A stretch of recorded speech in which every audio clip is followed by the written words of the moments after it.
Hey, it's BrainScratch here, and we're doing another Sonic commentary. Listen to this music. We've reached tranquility. Welcome to BrainScratch Commentaries.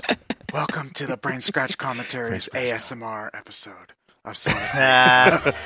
The PlayStation 4 menu music is quite zen, but I just wanted to show off the PS4 theme that came with the pre-order. But yeah, it's the Sonic Mania commentary, and because Sega keeps spewing these games out, and we keep never shutting up about Sonic. Because we're pathetic. We're always going to be here when a new Sonic Time game to comes play out. Sonic Mania, or as I prefer to call it, Sonic 4 as everyone actually imagined it. I like. Sonic Advance already did that over a decade ago. So. Not to mention, I'd imagine a Sonic 4 to have new stages, but whatever. Oh snap! Oh. So I'm getting a bit early, I see, Ted. There's two things. I like the fact that you're using what I can only imagine is T. Lopes' actual original version for this intro. Like, Yes. it's pretty good. And I forgot what the other point I was going to make, so I've retracted my two statements. There's a and different just say track one. in the actual than in the in-game version. Well, if you let the title screen sit for 2 runs through the animated intro, the second one will have a different music track, and it will also have sound effects, like when Sonic spin dashes or bounces off the bumpers. The original track is Friends from Hyper Potions, which is also a really good theme. Yep. Yeah, just looking at the animation and listening to the music track, it kind of sounds like this theme syncs up better with the animation. But both themes, the Hyper Potions one and the T-Lopes one, play during the end credits. So they're both just as legitimate to the game. Maybe they had to make an alternative opening just in case Hyper Potions said no. Yeah. When the Sonic Hedgehog account made a YouTube comment saying you should make a song for opening animation, and they actually said no. See, I would, Johnny, I would imagine this theory, right? I would imagine T-Lopes made that first, and then they were like, oh, we can give Hyper Potions to it. And another thing, that title screen says press any button. Bullshit. I spent 6 hours pressing the O2 button. Nothing fucking happened. Here's an Eddie key. This game is fake news. Hashtag fake news. Anyway, I apologize for the extra menu spoilers, but I did want to show that I have all of the gold medals. Reason being that I am not doing any of the blue spheres during this run, except for thank Christ. except for a couple points where, like, I just happened to accidentally get launched into a sparkle. At that point, I said fuck it and just perfected the stage. It's out of my head. Okay, so here's my question: Are the blue spheres actually the same special stages from Sonic 3, or am 14 of them. Half half of them are Sonic and 3 and Knuckles, and the rest are original. Okay. As far as we know, because they could have just pulled from the million levels from Blue Sphere. Yeah. Possibly. Actually, I'm not sure about the extra stages that fill out the other 32, but I know for a fact that when you go into the Blue Sphere game in the extras menu and select Mania mode, you are playing entirely new stages because they actually added new mechanics that weren't in the previous Blue Spheres games. Yeah, green spheres. There's spheres that you walk through to turn them blue, for one thing, which is interesting. Really weird. It's like you're unlocking spheres to even collect. I'm gonna say this a lot over this game, and I don't really mean any offense by this, but like many things in this game, this intro just reeks of fangame. Like it's the exact same intro to Sonic 3, you know. Only this time there's a crazy blue diamond. It's like, okay. Also, we're pointing it out. Someone pointed out in the charity stream how, like, the game begins in Angel Island. Angel Island's supposed to be up in the I sky. pointed that out. That was me. Yeah, and was it Ryan, you? Was Ryan, it you? I said that, and then Ryan was like, "No, it's not. It should be in here." It's like, "No, Ryan, you don't know your Sonic Claw. It should be in the air, damn it." It's very bizarre that Angel Island is apparently in the ocean again, but... Yeah, what is it, taking a rest? With no It's explanation. like, fuck, flying takes a lot out of it. But, you know, at least Knuckles is doing his fucking job in this game. You even get to defend the Master Emerald. When playing as Knuckles, anyway. Yeah. But in any case, here we are, Green Hill Zone again. Okay, you just did it. How the hell do you do the fucking drop dash? I can't do it. You hold the jump button after... Once you're in the air, like at the peak of your jump, hold the jump button until you land. I tried that. It doesn't work. I can't get it to work. I'm bad. I'm bad at video Well, you have to press the jump button again in You have to midair. press it Yeah, twice. Okay. yeah. You have to All press right. the jump button again, and it also has to be a fairly high jump. You're not going to get a drop dash out of a tiny jump, which I assume they did to make it a little less abusable. It's a bit tricky at first, but once you get the timing down, it's quite simple to pull off. That said, though, wasn't losing sleep when I unlocked Insta Shield and swapped it out for that. Yeah, like you're not gonna save time by doing drop dashes over a spin dash. If you can stop to do a spin dash, by all means. But like, I love the drop dash because it's just fun to use, and you know I didn't use it at all until. Well, this is a story that I've been hearing a lot from a lot of different people. Stardust Speedway. It was the Metal Sonic boss fight that got me to learn how to use the drop dash to the point where I was using it naturally. Well, the drop dash seems almost like an entirely addition for speedruns. Yeah, Oh, it would have entirely. helped if there was some sort of visual indication that you could There do is. it or something. There I is. can't, not that Yeah. I can notice. When you do the drop dash in midair, Sonic will visually start spinning really fast while he's in I midair. could not tell the And difference. you also hear To the... be fair to Ted, you're already spinning kind of fast just from a normal jump animation. Yeah, Yeah, well, and- yeah, but you also get the spin dash sound effect when you do it. Something a little bit more obvious, I guess, is more what I'm trying to say. It's about as obvious as it's gonna get. So, honestly. no, you could make a little flashy thing on Sonic to make it as. That was the Insta Shield, though. To be fair to Ted, even at least in the PS4 version, even the control page doesn't even list drop dash as Yeah. an option for what you can do. Like it's not even the game. If you hadn't seen the first trailer, which says all new drop dash, you wouldn't even know it's a thing in this game, really. Yeah, that's true. And I was going to bring that up later, but I wanted to use those 3 seconds the boss was on screen to just appreciate that the you know, with the second boss of Green Hill is the Death Egg robot. The first boss is miniature Death Eggs. Oh my and gosh, nobody has Sonic Mania is such commented a on it. Sonic 4 ripoff with these zip lines. Worst game ever, 0 out of 10. Yeah, but you know what? These zip lines are so much more fun. Oh, Just so, because, like, It's Green Hill Act 3. oh, No, those it's like- spikes are floating, for the record, down there. like when I say that they're more fun, I mean like they're more fun mechanically. The speed with which you hit the zip lines affects where they go and in what direction. You can actually use a zip line to go backwards along the line if you want to. There's no reason to, but it's something they programmed in. And I love that. Also, fire shields burn down the spike bridges. The fire shields burn down like everything. Essentially. You get an achievement for the first time. Every shield has a secondary environmental effect, though. The bubble shields protect you from damage in Chemical Plant Zone when you land on the thick blue goop, and the lightning Oh, cool, shields I know are that. magnetic. So I didn't know about that. The bubble goop shield one, one. yeah. I because discovered never- it by I never accident get while I was the- recording. I never get the bubble shield in Chemical Plants. Though. yeah, the bubble shield is good for the blue goop because it lets you walk on it, just like fire shields Oh, protect you okay. from lava. I will say though, sometimes, and I'm sure we'll get to it in Flying Batteries, sometimes if you have an electric shield, like, I don't want to be magnetized. I want to Yeah. fucking go where I want to go, stop magnetizing me, you bastard. Yeah. Yeah. There are times in this game where I honestly just want the normal shield because, well, for one thing, I love the drop dash, and for another, I don't necessarily always want those secondary environmental effects. Well, I can't think of any negative reason for the bubble shield or fire shield one. I'm still But- waiting for a Sonic game where diving into water with an electric shield violently electrocutes the natural ecosystem. And Ted, just to go back to your earlier point about, you know, Zip Dash is ripping off Sonic 4, you clearly didn't play Angel Island, you scrub. they're kind of in Sonic 3, dude. What? Yeah, there were zipline things in Angel Angel Island, and then fire burns one of them, it's great. They were actually zip lines that had swinging vines on the zip lines, so you would zip across it, but then you'd swing around in a circle, and you could jump off of it. Glorious 3 frames of animation. Man, Sonic 3 is a great game, can we play that instead?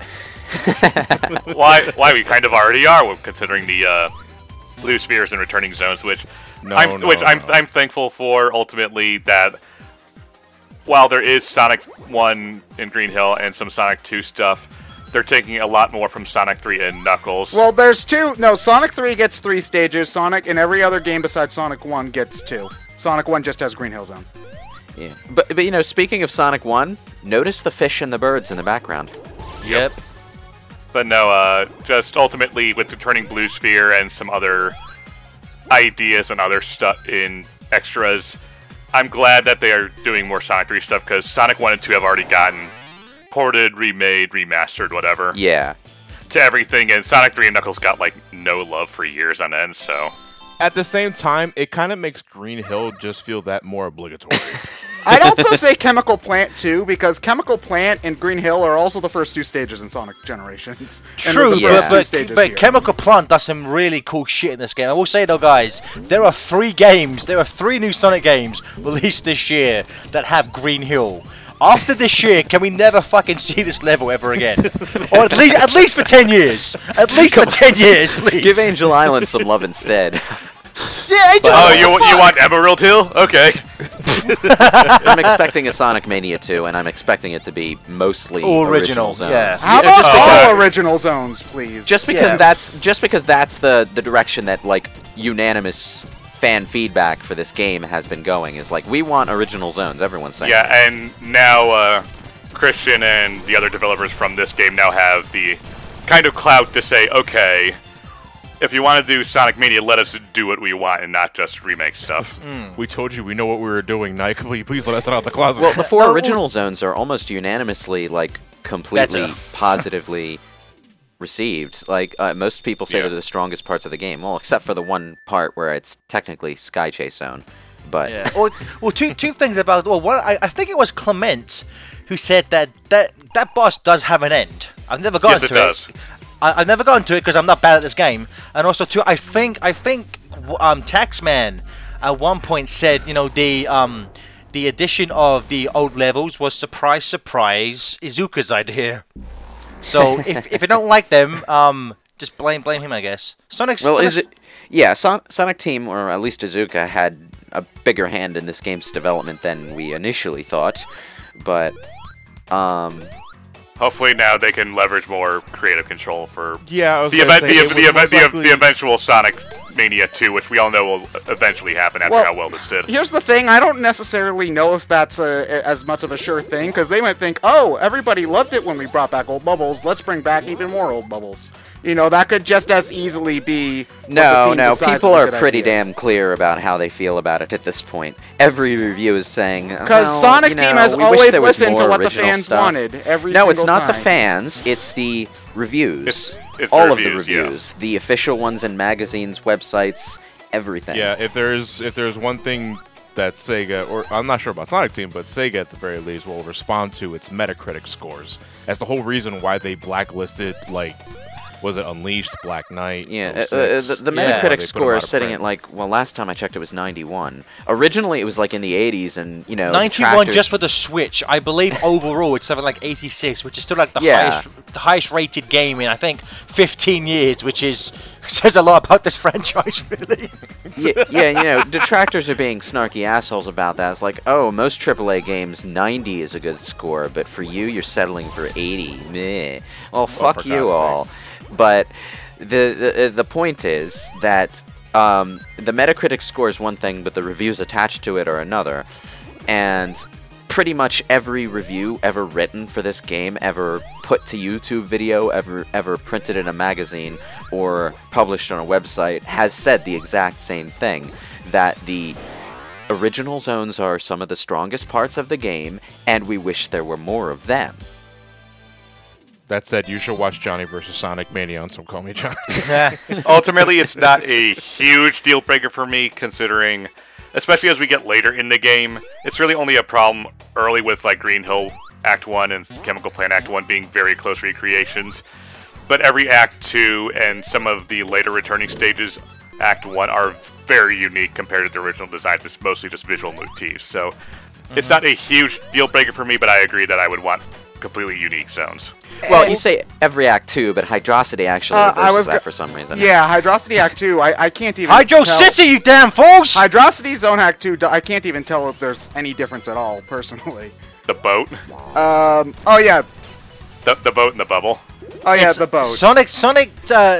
Sonic Team Japan have officially, it is officially Hydro City, but for some reason in Sonic 3 and in this game they don't put the space in, and that's why this game is 0 out of 10, because it's fucking trash. Also, the devs were completely devious in putting that special ring down at the at the bottom of the poisoned water. Yes. So are you gonna get through all of these special stages in the first part? No. Second part. Okay, because that's the Lewis we know and love. then it's nothing but Supersonic for the next 12 zones. As with Sonic 3 and Knuckles, I am so good at these special stages at this point that they are trivial. So. Alright, hashtag humble brag. Jesus Christ, Lewis. Yeah, but Yeah, okay. I love these special stages. Oh, I They're hate easily them. the best ones. I hate them. So, They're awful. Like, All they're right. great, though. Let's do one at a time here. One at a time here. Like, Let's start with Ted. Okay, He's so the you can negative all tell Nancy. me I'm wrong. All right, I hate how they control. I feel Sonic's very, very slippery, and I try to do the things that Lewis is doing right now, like jump around corners or and like follow the path as close as possible. But I always feel like Sonic slides to the left and right, and I can't control where he's supposed to go, and I find myself bouncing into things and off the stage all the time. You know what it is, Ted? It's because, and this was a deliberate design decision, but I understand why you don't necessarily like it. The controls for the special stages aren't meant to control like a modern 3D game. They're meant to control like what a Sega Saturn's 3D special stage might have Or controlled almost, like. or almost kind of like a racer in a sense.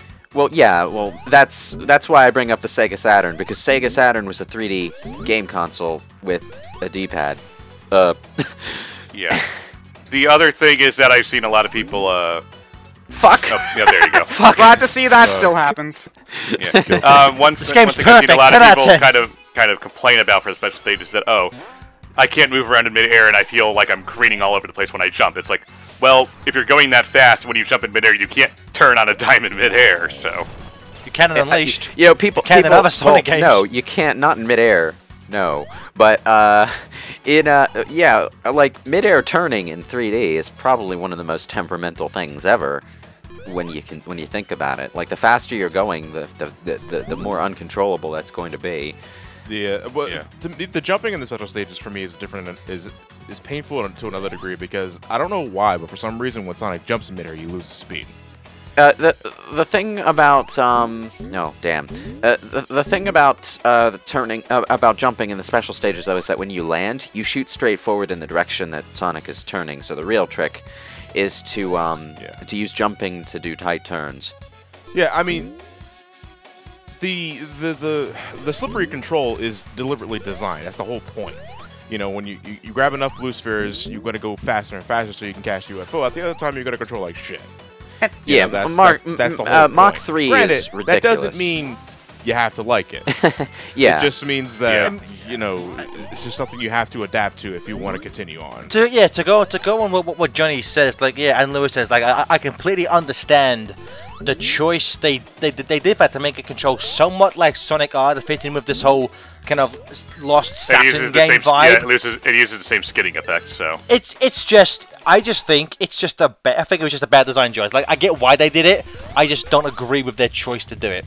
At the same time, I find it more fun than any of the other special stages in the series. To me, it's better than any half pipe. Yeah, It's better than I'm just glad it's not the friggin' half pipe again. I appreciate the attempt at originality, and I do get that they were going for. It's just I was trying to grind special stages in Chemical Plant Zone Act 1 actually after I had beaten the game because I couldn't beat them on my own, and I just wanted to throw my control out points because I would jump and then careen off the stage so many times. They're probably. Okay, I'm not going to say some of the hardest special stages because I actually am able to beat some of them, so that makes them easier than Sonic 2 for me at the very least. But in general, I would say that this is one of the harder games in this style, generally. Like, I think it's harder than Sonic 3 at the very least. Oh, really? Yeah, I mean, granted, I'm not very good at these games in general, so, you know. The reason for that, honestly, is that Sonic 3's difficulty curve was thrown off by the fact that they had to split it into 2 games, so both halves of the game have to be roughly as difficult as a standalone game. Well, Sonic 3's difficulty is weird, because Sonic 3 has a pretty standard difficulty curve. Then you go to Sonic and Knuckles, and Mushroom Hill is easy, and then you go straight to Flying Battery Zone, which is harder than Launch Base. So it's just okay. The fun thing about Flying Battery is that it actually was supposed to be fairly early on in Sonic 3. It was supposed to be after, what was it, Carnival Night? You would shoot out of the cannon and land in the... I think Flying Battery didn't let into Ice Cap, I believe, as well. Oh, wow. I'd never seen this part of level design before, but that's a wacky workbench callback. Another great thing about this game, so many different routes. This isn't true of all the levels. Sonic 4 had alternate routes too, you know. just saying. I'm just saying. It also controls significantly worse. So there. But I don't the routes, Ryan. Fuck you. That brings up a level design comment that I wanted to make about this game. And this is true more of the earlier levels, because the later levels tend to be a bit more closed off and structured for the sake of difficulty. But the level design in this game is much different than Sonic 4, and in fact, if I were to call it anything, is that it's largely a combination of Sonic CD and Sonic 3 and Knuckles. Mm-hmm. Yes. Very explorative, very vertical. Very explorative and very vertical, but also very long. And that was it was a bit of a system limitation back at the time. Is that Sonic 3 and Knuckles and Sonic CD both had a very specific design priority for their levels, but they had to make sacrifices to make it work. In the sense that Sonic CD sacrificed its length for verticality, and Sonic 3 and Knuckles sacrificed verticality for length. Which, I agree, this is a bit more of a happy medium, because I ultimately did not like Sonic CD's overly vertical stages, because I don't feel Sonic is quite designed for that. Sonic CD had a real sandbox feel, which in a way is kind of forward thinking. Because it's like, you know, getting to the end of the level was easy as pants, but the actual levels themselves had a lot going on. So just exploring them was a hell of a fun time. You get a lot of that same high here.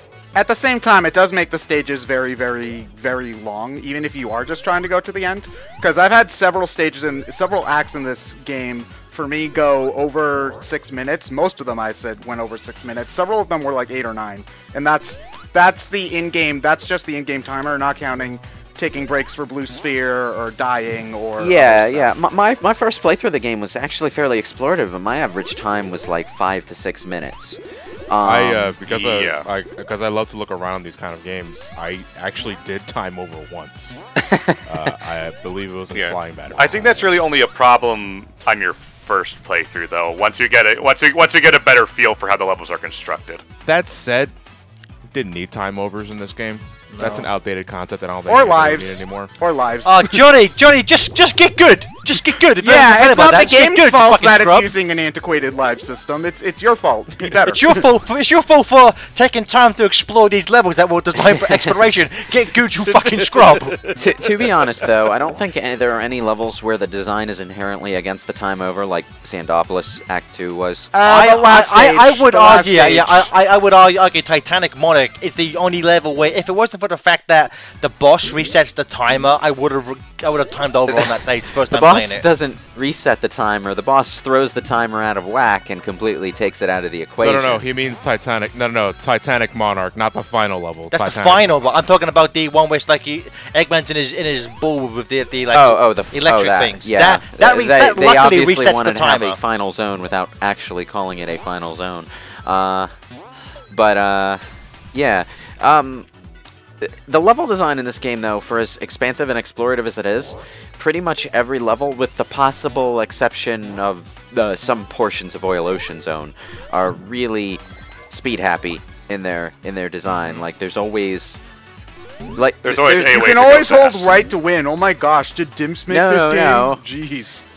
I don't mean speed happy in the sense of hold right to win. That's more of a Sonic Advance 2 concept. Yeah. I mean speed happy in the sense that there are a lot of opportunities where you are highly encouraged to roll down a hill and physics yourself into a long zigzag of speed that you're probably going to have to pay a lot of attention during that, because if you don't stop yourself during a specific point, you might miss a secret. Like, the beginning of this level is a good example of that, where I actually had to deliberately hold back and explore that section to find that ring. Because if I had just let the game carry me through that section, it would have taken me automatically into the upper area. Guys, just before we get to the boss, which I'm sure we'll have things to say about, could we just take a moment just to appreciate this bitchin' sweet rave party we're having inside a chemical plant? This soundtrack, man, is so fucking...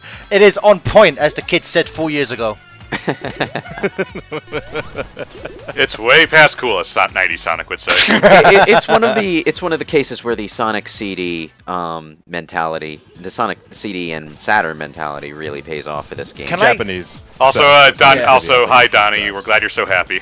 Yeah, you know, guys, something about this I want to say. Funny idea, real funny joke. But there's a slight design problem I feel in Mania, where it's if you're not a fan of this franchise or have like knowledge of certain points, certain things won't make any fucking sense to you. Like if you've never played Mean Bean Machine or this, what the fuck is this? To play devil's advocate, color matching games are like the most casual, popular thing in existence right now. So if you've I think what Lewis is saying to get good. no, I'm not saying get good. You don't need to be good at Puyo Puyo to win. I don't even think you need to make any matches in order to beat Eggman. I'm saying, yeah, this easy. is so low difficulty that you will know exactly what you're doing if you played like 3 seconds of Candy Crush, and you know you just have to last long enough for Eggman to kill himself because he is so bad at this. I'm pretty sure. Oh yeah. Also, don't hold right here when you win, because then you will get stuck in the capsule and not be able to leave. Like, you can jump into it. You can jump into it, yeah. I had that problem the first time I played, where I was just sort of jumping around in there for a little while, but eventually you will jump up and get caught in the thing and shoot to the goal. There's another glitch. I think my only problem with the boss before we leave it is ultimately, I think it's, for a platform, it's a little too kind of out of nowhere for a complete genre shift like that. It breaks the flow of the game. There's a lot of bosses in this game that, while they are very creative, and one thing that I will say, the rehashed elements bother me because of the creativity on display elsewhere. There's a lot of gimmicky bosses, and some of them work way better than others. And definitely agreed there, and we'll get to some of the better and worse ones later on in the playthrough. Yes. Unfortunately, most of the bosses suck. Before we move on for this part, there is one other glitch that I saw just yesterday, which will probably be patched out by the time the PC version is released, I bet. Where after the boss, after you win the Mean Bean match, Sonic just warps to the bottom of the screen and dies for some reason. Just like in the original game. Just one of Dr. Robotnik's diabolical traps. To be fair, that is probably the realistic way that a situation where Sonic gets trapped in a little box by Eggman would play out. He would get shot out into space in a capsule and blown up. So I'll put that hedgehog in a box, and I'll put that box inside of another box. And then I'll smash it with some mean beams. Beams? Smash it? What? Mean beams? I hate my life. Mean memes. Okay.